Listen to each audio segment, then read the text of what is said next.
Good afternoon to you.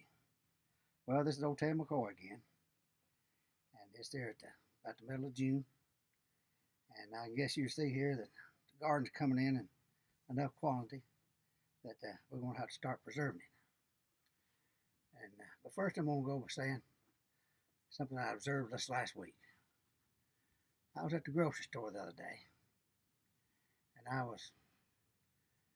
always like to buy my own groceries. I like to go to the store. I got my cart, and just right inside the door, I sort of stopped and looked around.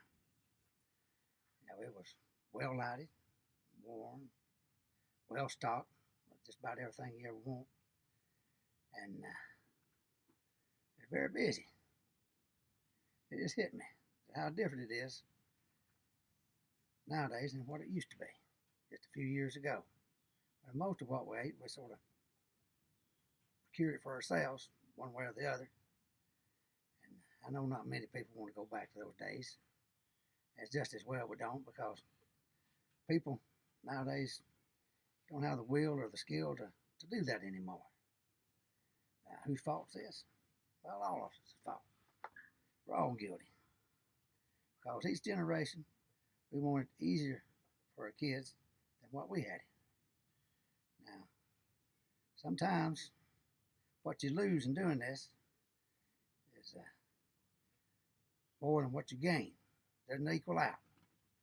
So to help things out, we'll pick and choose a little bit more carefully about the good that we can keep and adapt it to the lifestyles and times now.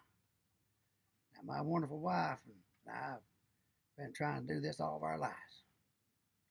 So before winter was quite over, I had seeds started in light boxes under grow lights and heat lamps all over my old log house. And when they got bigger, I moved them outside to my chicken brooder boxes under grow lights and heat lamps, so that when the winter broke pretty, or the weather broke pretty, I'd be ready to plant.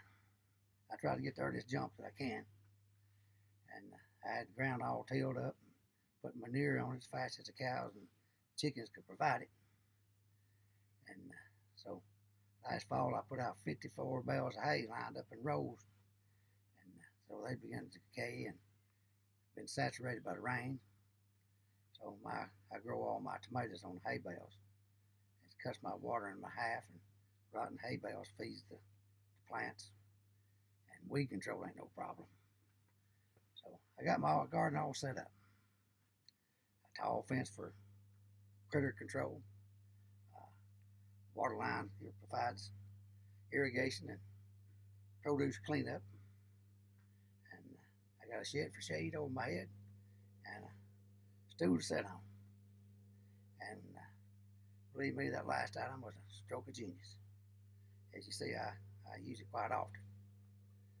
So when the garden starts to produce, we'll preserve most of it by pressure canning and freezing and dehydrating.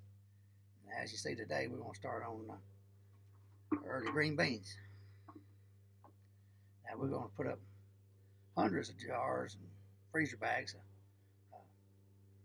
produce, beans and tomatoes and corn, squash, peppers, okra, peas, and there's a lot of stuff we eat fresh, like potatoes and onions and cabbage and lettuce and broccoli and stuff like that. So, and we raise melons. They'll come in all year long, all summer long. And we'll later on in the season we'll can apples and pears and peaches, and we'll freeze blueberries and strawberries. We'll make jams and jellies. And we'll have even fresh honey made from the flowers and trees on this farm. Now we'll be working all the way till fall of the year, and if you've ever done this before, that's work. Now we got our own flock of laying hens, and down here below me, but we ain't killed a beef or a hog in several years now. Just two of us at home. We thought we could buy it cheaper, but we're sort of rethinking that decision now. And, when you're engaging and producing some of your own food, got a little bit of control over the quality of what you eat, and that pleases me. Now you might ask why we do all this work for food that's so readily available nowadays. Well, the answer's simple. It's what I know how to do. It's what I want to do. That's what I plan on doing until I can't. Well, I got a lot more beans to break. Maybe we'll talk again someday. This airplane will leave me alone.